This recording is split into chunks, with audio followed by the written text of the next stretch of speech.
Trend Alert con Tessa Peters. Si è calor di hoy en día, te ponemos skip bo coffee, le mi sugerí, lo que a mí te hace, pipe frappé. A maioria gente, coffee é motor para começar o dia. Coffee quente, coffee frio, espresso, latte macchiato, cappuccino e também frappé, que botaia de diferentes sabores delicioso. Uma alternativa perfeita para esta que adora coffee, pero que torta prefere algo frio no momento do calor.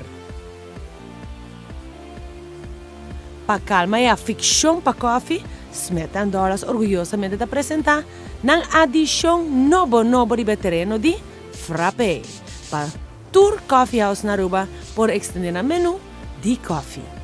The Original Cappuccino Frappé dá bebida deliciosa, botanha de diferente sabor, fácil para preparar e delícia para consumir.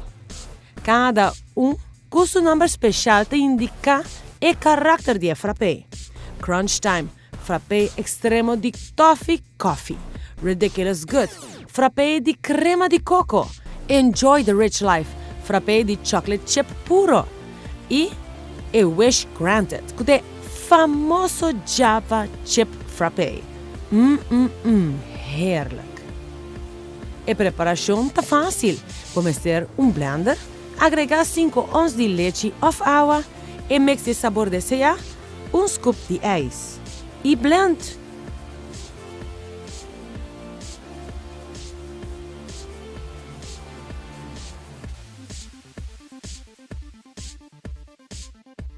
Top it off com whipped cream et voilà! O Java Chip Frappé está lá, fácil e rápido. Também esta que sofre de alergia pode desfrutar de douce frappé de cappuccino.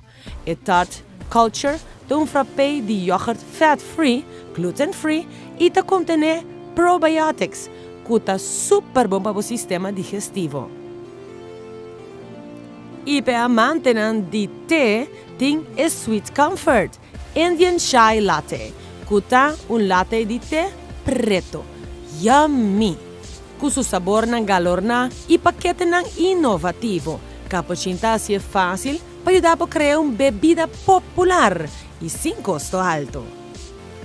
E tu aqui no top nível desde outro semana e acaba na Smith & Dollas. Para mais informação, toma contato com Smith & Dollas na 582-0888 ou mail na sales@smithdollascaribbean.com.